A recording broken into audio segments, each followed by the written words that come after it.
Good morning. It's a real pleasure to welcome you to this important prescient WTTC Global Summit panel on rebuilding travel and tourism in Latin America. From Mexico City to Manaus, the COVID-19 pandemic has ravaged communities throughout Latin America and the Caribbean. The region will face a fragile and uneven recovery as the COVID-19 crises may leave lasting scars on the region's economies, according to the 2021 UN World Economic Situation and Prospects report released earlier this year.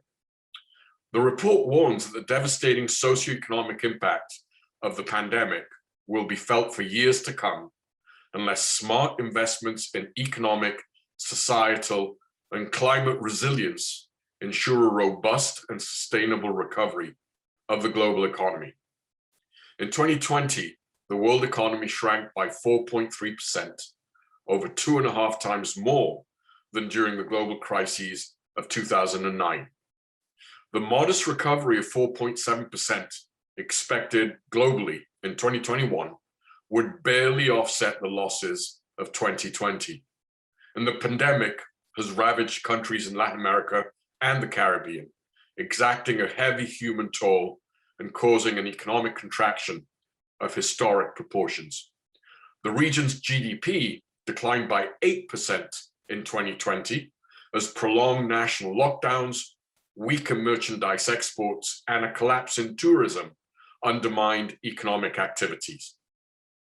The pandemic's impact on Latin America and the Caribbean has also exposed vulnerabilities particular to the region, such as the high levels of informality in the job sector that made it difficult for governments to manage the spread of the pandemic, despite both public closures and expanded testing efforts. Weak health systems in many countries led to unequal access to essential health services and disproportionate impact on more vulnerable communities. At the end of the day, the fundamental cleavage that we've seen play out around the world and also in Latin America is not between how left-wing or right-wing governments performed or between authoritarian regimes and liberal democracies. It's been between efficient and inefficient governments. And this cleavage has been laid to bear across our region, including the United States, particularly during the last year. Nearly a year later, with vaccination moving forward, there are reasons for cautious optimism. Latin America and the Caribbean remains a region of boundless economic potential. Its natural endowments offer unparalleled opportunities to invest in a sustainable recovery. Hemispheric trade, potential nearshoring, and sustainable tourism could stimulate investment, employment, and the diversification of economies. The pandemic certainly represents a historic opportunity for the region to embrace a transformative agenda, but certainly a long road ahead remains to repair the damage this pandemic has caused. We're in for a great panel this morning. Let me introduce to you our stellar lineup of panelists. You have their bios in your materials, so I won't go into that, but let me start by presenting the Honorable Julián Guerrero, Vice Minister of Tourism of Colombia, Hugo Desenzani, Chief Executive Officer of Libertador Hotels, Resorts, and Spas, Gordon Wilson, President of WorldReach, and Martin Zanone, Managing Director of Eurotur. Gentlemen, let me sort of ask all of you an opening question. I'd ask you to keep your opening remarks to about 3 minutes max, but let's start with a general sort of 35-level-foot question. Latin America is obviously comprised. This is something that a lot of people outside the region sometimes forget, but those of us who come from the region know very well that Latin America is comprised of many countries that have incredible diversity and that have had very diverse responses to COVID-19. What is one key learning from your experience in the sector in managing the crises and working to accelerate recovery in the tourism sector? And Mr. Vice Minister, can I sort of gently prod you to kick us off? Sure. Thank you, Arturo, and hello to my panelists, my fellow panelists, and thank you very much for starting with that question. I think that one of the most important key lessons that we've learned in Colombia is the importance of effective communication and engagement. Since the first moment of the pandemic hit Latin America and Colombia, we established a communication channel with the tourism sector in Colombia, with regional authorities, state authorities. Internationally, we also set up a coordination mechanism with tourism authorities of the region to have a 24/7 communication to propose ideas, request things, adopt measures, bounce ideas that people might have different positions about. But I think that the secret to the relative success that Colombia has had in dealing with the pandemic, with all the uncertainty that it brought and the difficulties in adopting good mitigation measures last year and recovery measures since the, let's say, second half of the last year and this year, has been the fact that despite having differences, criticisms, or different views about many things, there was a permanent communication and engagement way of doing things. And I think that has been the key secret to the good things that have occurred in the midst of the pandemics. Thank you. Gordon, why don't you pick this up? Sure, and I'll follow up on our previous comments. I would pick collaboration, particularly between government, the travel industry in the sense of the travel service providers, and also the travel facility operators. It's very much the theme of safe and seamless travel journey, the collaboration that underpins that. But in the COVID crisis, it's super important to reflect a consolidated approach, that the messages are going out to the audiences, as Julián had mentioned, but also that we reflect consistent processes and approach to safe and secure travel as a way to deal with the current crisis, both sort of in the short term and as we come out of this in the medium and longer term, and assuring that the confidence is there for the traveler, that they can feel comfortable coming to the facilities, that they see the processes that are in operation, and that there's a consistent process, regardless of whether they're flying into a particular country, going through an airport, taking a shuttle to the cruise terminal, jumping on a cruise, that the whole end-to-end journey has to be consistent, and that requires a large amount of collaboration. Hugo? Thank you very much. I echo what both of the previous speakers have commented on collaboration. I think it has been crucial. I think another key learning is humility in many aspects. Unless you've been around working in the industry for 100 years, chances are this was the first pandemic that you got to experience. So there's a lot of things that we didn't know, and we had to act fast. And in some cases, governments have been better and worse at, okay, let's try this, but if it doesn't work, let's try this. We have done it at the private sector. We started, with all kind of protective measures that actually we learned later that weren't effective. At one point, masks were good. At one point, masks were bad. At one point, you had to wear double mask. We've been back and forth, and I think one key learning is the humility to be able to look back and say, well, we tried this, it didn't work. Especially when it came to putting measures that you thought were in the best interest of public health, but damaged the economy. It was particularly interesting to see governments to say, well, we of course, priority one is saving lives, but actually this is not helping us in what we need to accomplish. But on the other hand, it's damaging the economy or a particular segment like travel, for example. I think that's number one, humility. It's adaptability that we've seen in all people, and also resiliency, as I've seen in our industry. We have seen our people try to find ways to keep their businesses alive. We've seen companies that reinvent themselves from doing fashion design to doing mask design. And I think that has been a beautiful sight to see of humanity, how we adapted to the crisis. Martín? Thanks. I think my mates have said a lot already, but I think collaboration is one key thing, and just to figure out who is the enemy. And it's not us, it's not our competitors, it's not the governments. We are all on the same tempest. We're different boat sizes, different boat qualities.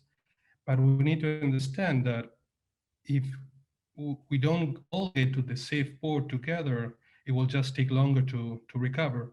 And it will just bring back something that happened in the ISO circle met to discuss topics and do a case study. Action on an island, and the discussion was about what to do, what not to do, overreactions. So one key learning right here is that we could have foreseen some situations, probably not as extreme as this one, but we can learn, we can just try to learn beforehand what to do in case something like this happened, without all the stress of just dealing with it or tackling the problem as it is happening. And the other thing that I think it's a key learning, at least for me, is I'm not sure we learned a lot about the pandemic. We're still discussing about some simple and obvious guidelines that are proven to bring us back into normal life, such as face covers, social distancing, ventilation, personal hygiene. We learn a lot about homework and virtual meetings, but are we just making decisions based on what we are more comfortable with? Or are we basing decisions on data and defining with the data risk level? So I think those are the three things, my takeaways. You've mentioned some key words here that I think will be a recurring a part of the discussion: communication and narrative, collaboration, humility, trial and error, adaptability, and resiliency. And I think that we're gonna bump into some of these ideas that you've thrown out here at the outset throughout our conversation. But let me, especially those of you who, as a recovering diplomat and former government official for 20 years, I know that Julián won't be too amused that I'm going to pose the question to the other side of the aisle. But let me ask Gordon and Hugo and Martin, sort of, what by looking at the region, sort of what has been done well and correctly by governments? I'm not asking you for specific examples of government A or government B, but what are some of the things that governments in the region, as you see the region, have done well to try and mitigate the effects of the pandemic on tourism, and where have they failed, sort of on what issues have they failed miserably?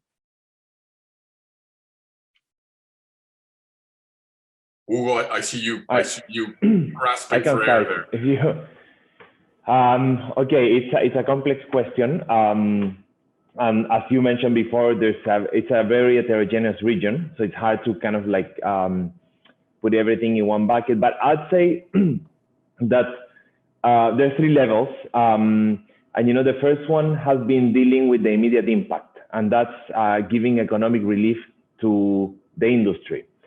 And we've seen some examples that have worked better than others. Some that work better are companies that actually do specific measures for the travel industry. Vice Minister Guerrero happens to be here, but Colombia has been one of those that have done tremendous things to help the business, like removing VAT, I believe, and a couple of other measures that have been very good. I fully concur. Yeah.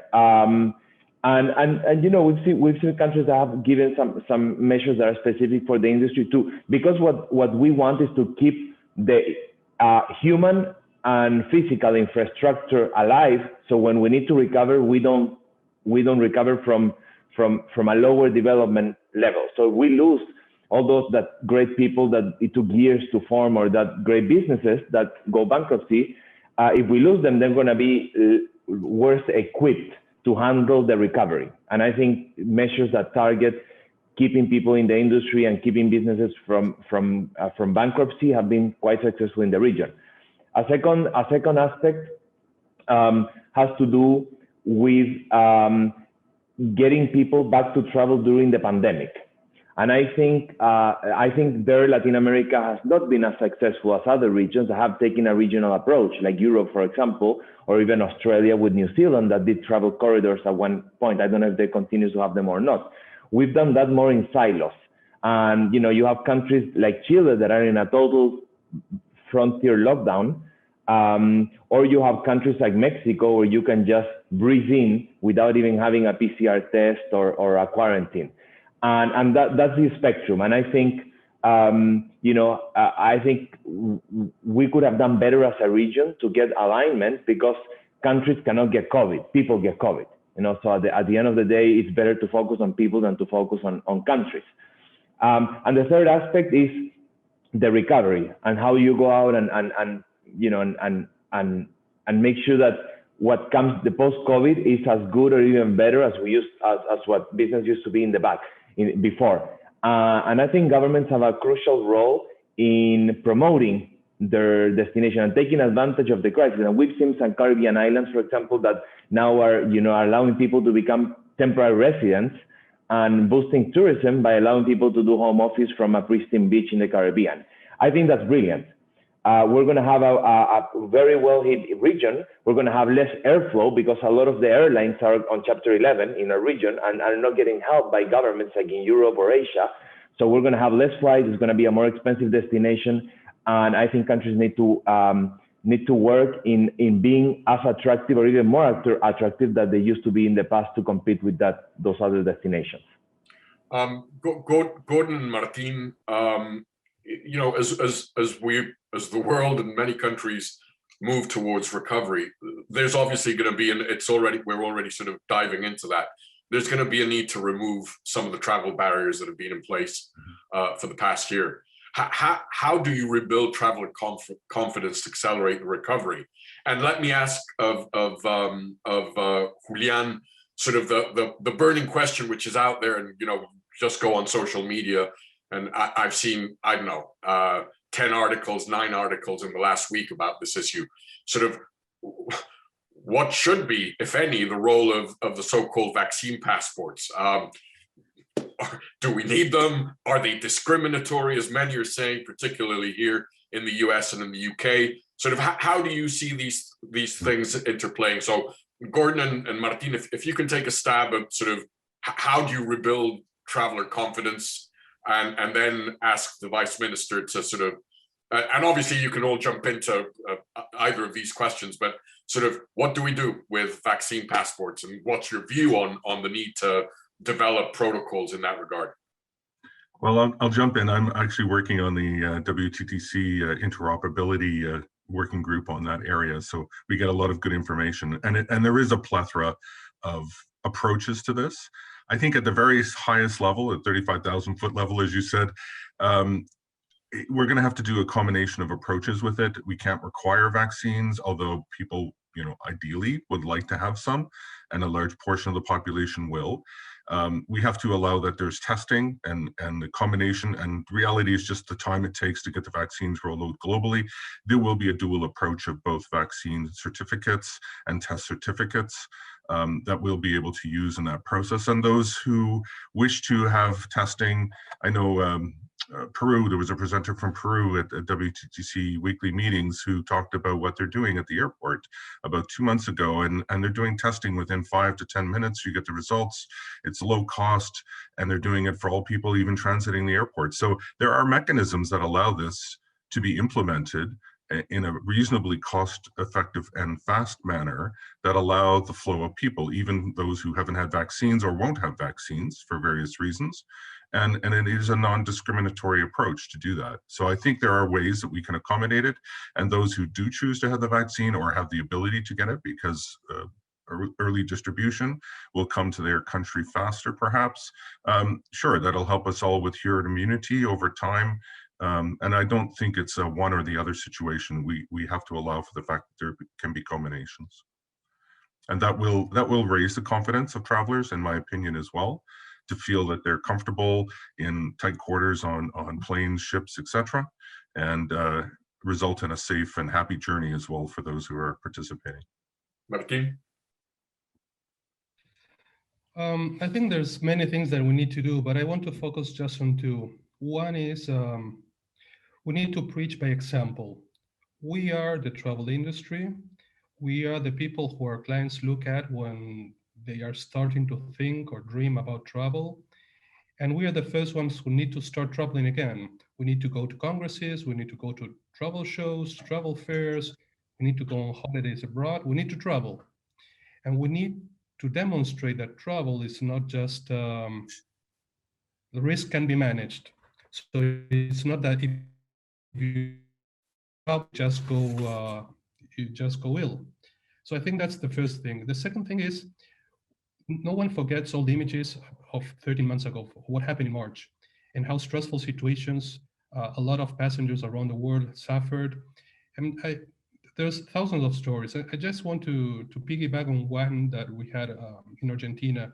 Just imagine a German couple stranded in Argentinian Puna, in a small town where people do not speak German, do not speak English, they do not speak Spanish. They're 5 hours away from the nearest airport on a non-paved road. And we're trying to help them just get back to Germany. And we're their friendly voice on the phone. We are their friends, we are their family while in Argentina. And people thank for that. So that's part of what we do, part of what we have to just change our business model, change our service levels, change the way we redesign our services just to give this kind of assurance. And it's not a matter of money. Many things can be done very easily. Just what we did back then was put our accident protocol in place and a team just to deal with it as if it were an accident. And this just, in the end, we figured it out. It just redefined what we have to do, how we do our marketing, what we propose our services are as a DMC. So basically, it's I think we need to look at this and see how our business model needs to change so that we just give more confidence to people and not base confidence on just a passport or just an insurance on COVID, on just screening or vaccines. There's a plethora of things we need to do, and each one needs to just tackle what's nearest to it. So in the overall, we just show an industry that is just manages risk. Viceministro. Thank you, Arturo. And first of all, thank you for not asking me the previous question, because I would have been politically incorrect, whatever thing I would have said. But anyways, no, I think that, I've had like shifting views when it comes to the health passport. We started working on that issue or exploring that possibility since, I believe, September, October last year, when the first initiative I heard of, Common Pass, was like brought out into the public, and they were looking for countries to support this idea. I thought it was a fantastic idea at the beginning, but you rightly point out one of the challenges that it has, and it is discrimination, and it is having travelers of first and second category, and people that might have access because they have the economic resources or the facility to have the passport, get vaccinated, have the tests, etc., or even that they are legally registered in the health systems of different countries. So I think that that is one of the biggest challenges. We had several meetings, and we proposed to have those discussions at the level of the OAS, also with the Inter-American Development Bank, which we looked for support for them so that we could have a regional discussion about the health passports. It was very difficult to make it evolve, mainly because of the sovereignty of countries. Every country wants to do their own, and it's difficult to have that level of coordination. I think from last year, things have moved quite positively. There are other initiatives like the IATA initiative. I think those two are the most important ones. The Financial Times, I think, had an interesting article saying that we should follow one of those two alternatives. But in the last meeting that we had at the level of the OAS in the Tourism Committee, Inter-American Committee, we requested both Common Pass and IATA to come up with a common solution, with only one solution, because the difficulty is that if we have several solutions, then, well, we'll have to opt for one or the other, and how well will they communicate between the two of them? So there are some technological challenges as well as privacy concerns that still need to be addressed. Now, I recently read an article, and I guess you did too, in The Economist, that spoke about the time frame where those health passports had some validity, were relevant. And if it's too early in the vaccination process, they're not relevant because nobody will have the vaccination report on the stamp or on the passport. If it's too late, everybody will have it. So why would you want to ask for it if you know that pretty much everybody in the world has it? So the window, the time frame of opportunity to have an effective pass is relatively short. And I guess this is the precise moment where it would be of some use. But it's not really rolled out in such an extensive way that it might be useful for countries. So at the end of the day, I think that it will lose its relevance. Maybe in 6 months or a year time, it would lose its relevance. And I was impressed by the declarations that President Biden made when he said that he would not require any passport for any American citizen. So I think that sets a little bit of the standard and the way towards the future, what's going to happen with the health passport. Yeah, and this, some of you mentioned the word collaboration and cooperation and synergy, because this will be crucial. Because if you end up with a Viennese layered cake of 7 different approaches in 3-4 different regions of the world, where some create a unified approach and some others don't, and some ask for it and some don't, it's going to have a profound impact again on the ability of the sector to pick up and recover and move forward quickly. So this is a very important discussion. Let me move you slowly forward into sort of the specificity of how do you on top of this boost business tourism. How do you make the most of regional MICE opportunities to increase business spend, and how do you apply those lessons to try and sort of trigger one of the sectors that has been most profoundly affected by the tourism lockdowns and the drop in tourism in general and international travel that we've seen over the past year? Would anyone want to? Gordon, I don't know if you want to jump into this one. Sure. I think the confidence of people coming back is going to start with the ability for them to travel safely. And I think what we've seen with the work that we've done in the last 3 years on the Seamless Travel Journey Initiative of WTTC is that everything in Seamless that was designed for flow and customer experience is now equally applicable to safe, right? We want to minimize time in public areas. We want to touch equipment less or avoid it if possible. We don't want to exchange a lot of papers and documents back and forth. And we want to get onto the planes or cruises that have been cleaned and sanitized as quickly as possible. We don't want to be waiting.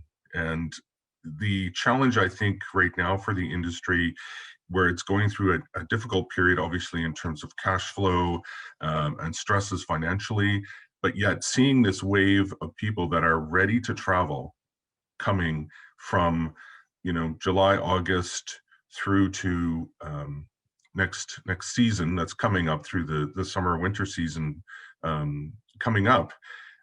We have to implement these pilots to get them going now. We can't wait 2 years to add seamless travel and then once the recovery occurs. So the challenge is, how do we get that going, get the pilots so that the passenger and the experience that they have can see the value of it, both from seamless and what we tried to generate as a goal 2-3 years ago in the start, but from the point of view of safety, that they see that they're not exposing themselves unnecessarily through the process, and they feel much more comfortable going through quickly. I think that's a very important opportunity for the industry. And as Julián has said, there's a window of time to do this, and we're just sort of opening that window in the next 6 to 12 months where we have a chance to implement those concepts in a very broad way. Martino, Hugo? We are also a member of ICCA, which is basically Congress and Conventions Association. And we really think it will be a tough market to get back into, specifically when we think that there's been a lot of postponing in conferences around the world from associations, and there's a timeline that these roll out. But at the same time, I think there's two things that we need to tackle early on if we want the business travel to get back, or some specific non-scheduled already events, which is, as a passenger, as a tourism passenger, we need some reassurance. We already discussed, and everyone got a foot on that. But from a business perspective, we need just to get some reassurance to companies.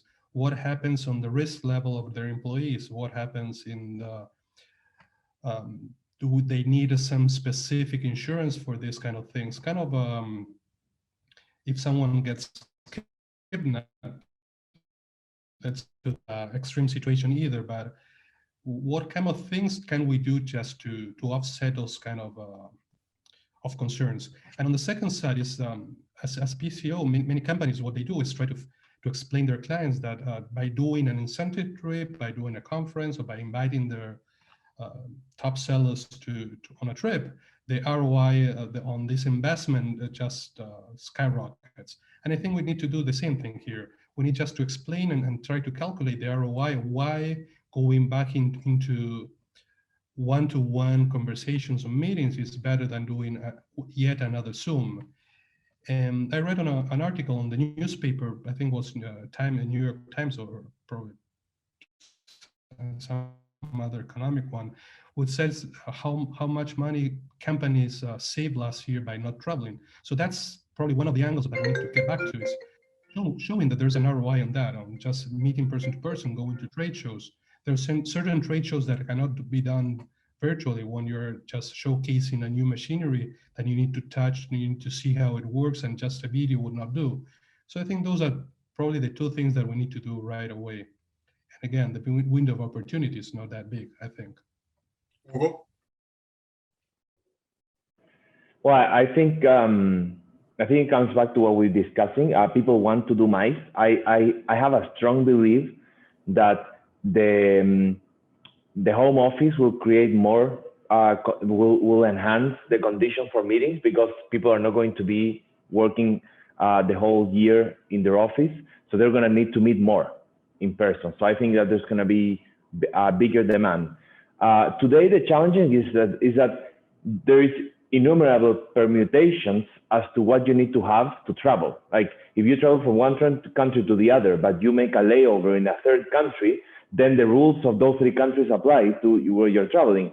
I mean, the check-in process at an airline, it takes 4 or 5 times longer, because whoever checks you in needs to know exactly what the country of origin and where you're traveling to are requiring, whether it's a PCR, it's a quarantine. In the case of Peru, requires a face shield. If you have been in Brazil, you cannot go to certain countries, and that needs to stop, because by definition, people will come from very different locations, and they just cannot be undergoing the stress of what entails to travel, or of you not be able to go back home at some point, because your plane did a layover in a country that your home country doesn't allow people to fly from. So that needs to get solved, and that needs to get solved fast for people to get back. And also, governments need to go back and allowing, on a safe manner, meetings. Today, many countries don't allow gatherings, and as simple as that. So legally, if you wanted to have a meeting of 100 people in Peru in a banquet room, you could not have it. Even though you have all the protocols, you just legally cannot have it. So we need to go back to the basics, allowing governments make sure that they are allowed, and working together to have people trust back travel, because avoid fears of getting stuck in one country that's not yours.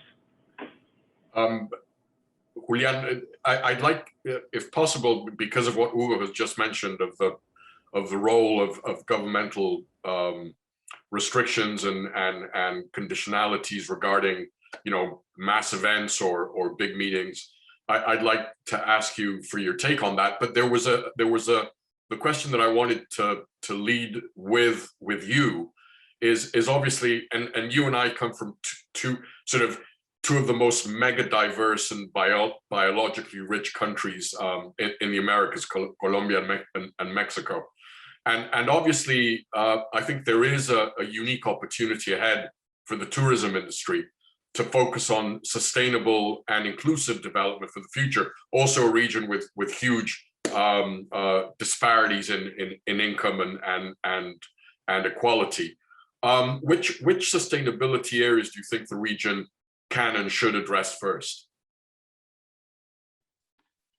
Thank you, Arturo. And I don't know if you want to the meetings industry. I'll just mention a couple of things. One is that there's no doubt that this is one of the most challenging aspects of the crisis that we're facing. You know, the meetings industry and the difficulty that it's facing because of its natural reunion of a plural number of people. But then I think that this is one of the subsectors within tourism that will never or very difficultly return to normality, or what we call normality back in 2019. I think that there is not only a need to wait and resist and so that things return to normal, but it really needs to adapt.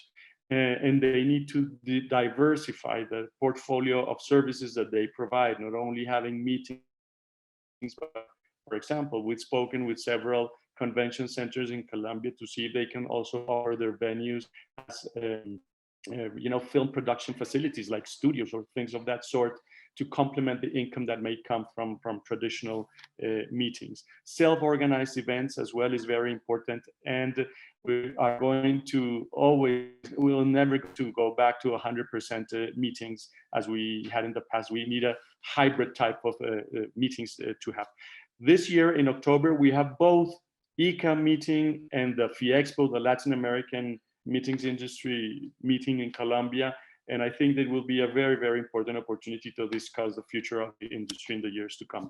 Now, coming to your second question, and I think that this is crucial. You know, we need to see the pandemic not only as a crisis, but also as an opportunity. And one of the things that we focus mainly in Colombia is to put sustainability at the heart of the industry. We've passed a bill last year where one of the main aspects of the law was to put sustainability again in the center of the industry, giving tools to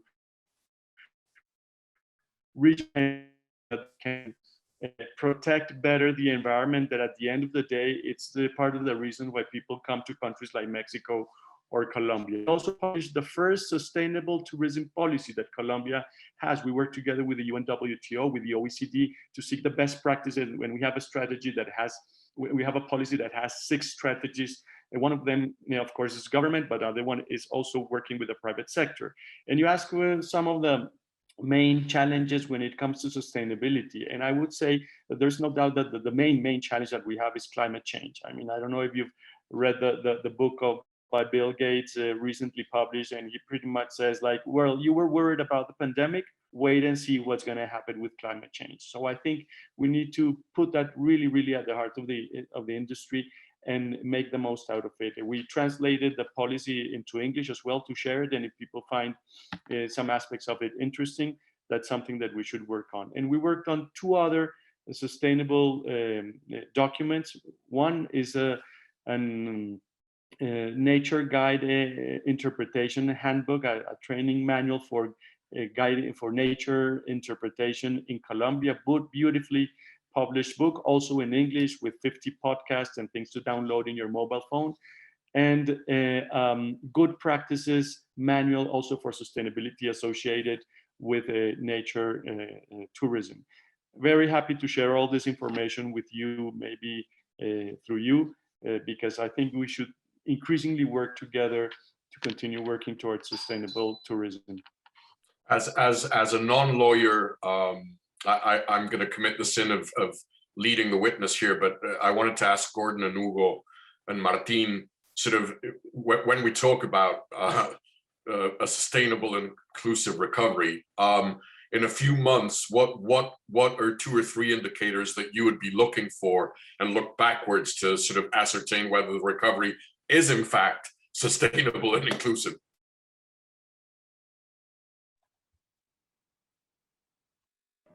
Well, one of the things that we are very concerned with is the communities in which we operate. And I think that's been the focus. Actually, that's the purpose of our company, is to, you know, generate happiness in people and prosperity in our destinations. That's why we rise every morning to work. And I think that has, that's always been a priority, but, we tend to see more the destination as a place that will, we want the destination to be well because we want it to be sexy. We want there not to be crime, so people will come to our hotels. We want it to yield good labor. But ultimately, we have to go beyond that. We have to make sure that the tourism industry, and the good thing is that the pandemic has shown the loss of jobs has shown how dependent many of these economies are to tourism. So now we need to go the other way around. We need to make sure that not only those people recover their jobs, but that our industry there used to be a president that talked about the axis of evil. We want our industry to be an axis of good, of prosperity. And I think that now more than ever, and it needs to be at a local level. We do it every day. All our general managers in their scorecard have, helped the community in which they operate. And the pandemic took us, made that a top priority. And I think that needs to be the case and needs to continue. And I think, yes, we need to work with the environment. There's many priorities, but if every hotel could take care of the community in which they operate, for example, in the hotel business, there will be a substantial forward and improvement on that aspect.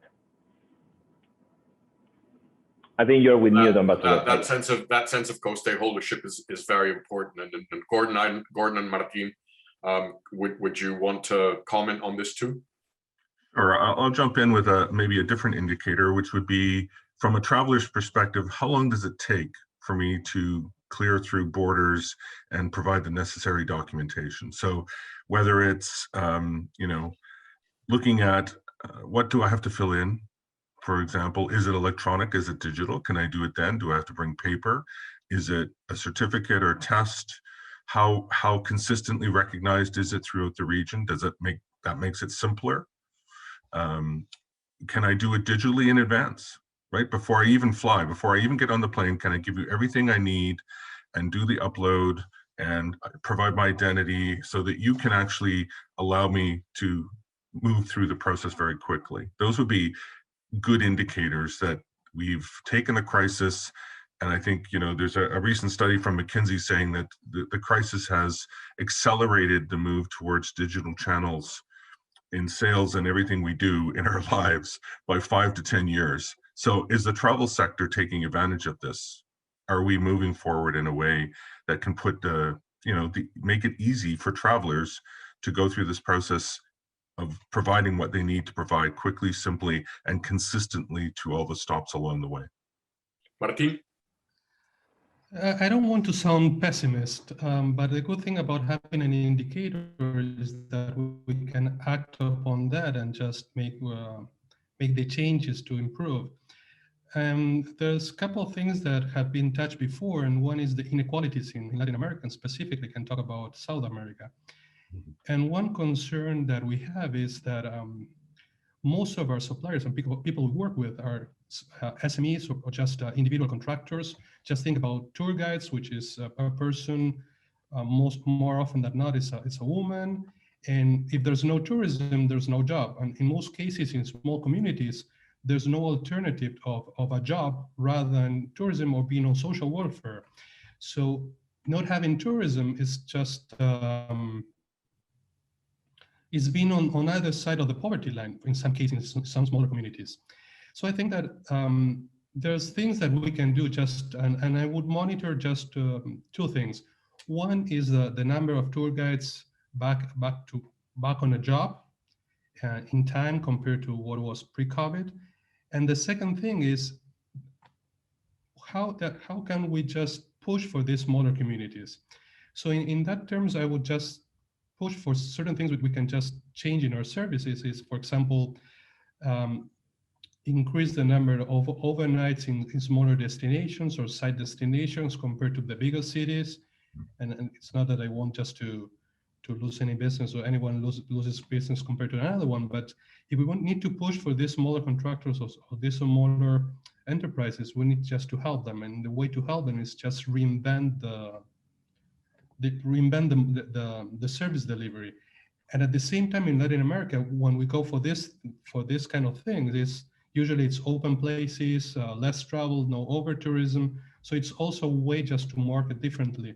So focusing on these two indicators, kind of overnights in smaller destinations or side destinations, and the number of tour guides or individual contractors back in having a job, I think that those are the ones that we need to tackle immediately, just to solve a little bit the inequalities. All the rest will just follow. We're now reaching the end of our panel. So let me sort of pose a question that I would ask each one of you to respond. I'd ask you to do it in 2-3 minutes max. But obviously, sort of you've all heard about the black swans, the crises, the event that no one could foresee, that materialized out of the blue. The pandemic was not a black swan. It's what some of us call a gray rhino. It's there, the signs of it, like climate change. It's there, the signs are there. It was obvious that, especially after H1N1 and the Ebola crises, that we were going to face a global pandemic at some point. So the two questions that I wanted you to end this panel with and share with our audience is, what are some of the lessons learned from this crisis that will help the region and the sector become increasingly resilient so that it may be better prepared for a health crisis in the future? And what inspires you? What inspires you going forward as we learn the lessons of what has happened and as you look at the sector going forward? And why don't we start with Gordon, and then we'll go with each one of you and wrap up. Okay. Thanks very much, Arturo. I think when we look at the question of resilience, we can see an example, and I'll say not just the travel sector, but broad government to citizen services. The digital route offers an ability for many people to choose a different way of interacting with government, whether it's, as we saw in this crisis, delivery of social assistance, keeping services up and running. We saw many of the governments around the world shut down their visa operations, yet there are ways of doing visa applications online, for example. We also see, I think, a real opportunity here where I'll say, small, medium-sized countries can actually leapfrog. We see this already happening now. Our new parent company Entrust is doing a lot of work with companies in digital identity. They're working with Caribbean countries, for example, and leapfrogging them, taking them forward from the paper-based documentation of identity, for example, and going forward right into digital and digital citizen cards, which allow the delivery of services seamlessly, which can continue even though offices might be closed and people are working from home. And that kind of approach can also apply, of course, to the travel sector, where the ability to simplify the life of a traveler through digital means, and this is a key tenet of the safe and seamless travel journey, the digital identity is a core piece of that, and the ability to then deliver services through that mechanism. So, that theme is a very strong theme in terms of continuation of service delivery, and a very strong theme in terms of building resilience in the industry that I think will last for many, many years. Thank you, Gordon. Hugo? Very deep question, and we don't have a lot of time. I think I'm going to go back to my initial message. I think this was a big dose of humility and vulnerability. From a personal level, I spent 2 weeks attached to a mechanic ventilator, and I almost died because of COVID. And I think, so I can attest from a personal and professional level that it's been very hard, and this dose of humility and vulnerability was key to getting us to basically to have this type of events in a rear and mirror. Before COVID, we were concerned with how many hotels we were going to grow and how many more points of EBITDA could we get from the hotel. This made us go to the basics and put health and safety first, which we did always kind of conceptually, but never in practice. And that was great. The other thing is the sense of purpose. Everybody that worked in our company had their worst economic year on 2020. People made the least amount of money in bonuses, tips, and throughout we did discounts on salaries, etc. Yet at the same time, we had the highest employee satisfaction results that we've ever had. And that's because we made sure that people knew the purpose behind what we were doing. And I think as an industry, that's great. The purpose of lifting communities out of poverty, as Martin said. In our region, being employed versus being unemployed is the difference between being poor or rich. And this is the difference. And being rich, not rich, but being poor or not being poor, being below poverty line. And I think being below or above poverty line, there's been some statistics that will buy you 10 to 15 years of life. So it's very important. And I think that connecting with the purpose has been key. And also the leapfrog concept that Gordon mentioned. I mean, there's many things that we never thought we could do remotely that we can, but also we learned that there's no substitute to person touch. And I think those are two great lessons, that there's a lot that we can do remotely, but also there's things that we cannot do remotely. And that's great for our industry and great for us. Thanks, Hugo. I'm getting yanked with the proverbial hook from the side of the stage. Martin and Julián, in one word, what gives you hope and in terms of resilience going forward? Very quickly, because they're flashing my red light here. Sure. I don't want to repeat what my colleagues already said, but I think I would go back to one thing is we learned that we have to take all decisions based on data. It's not a social mood, it's not a political mood, it's what data tells us to do. We saw that by stopping mobility, everything went upside down. And it was not based on data, it was just based on the social mood that politicians were just looking at, or fear rather than, or we can say. And the other thing is, and this is part of the humility that Hugo was talking about, is as on a C-level position, we think we're Superman, that we need to just solve every single problem worldwide. And in the end, it's after 13 months of this very stressful situation, all of us pass through many tough things. And I think there's one thing that we need to always think about is we could never have done it without our staff who is backing our shoulders.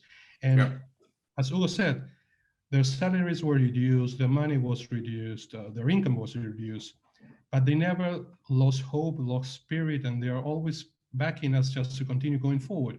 And that's also what makes me, at least, wake up every morning and say, okay, let's try another thing again. Let's go for it. And I think that's another key learning. We're going to have to wrap this up, but I think you will concur that this has been a riveting conversation. I think our four panelists, Julián, Hugo, Gordon, and Martin, have been extremely thoughtful in their engagement with us this morning. I want to thank all of them for joining us, and I want to thank you for watching this this very important panel for the region and for the tourism sector in Latin America and the Caribbean. Thank you.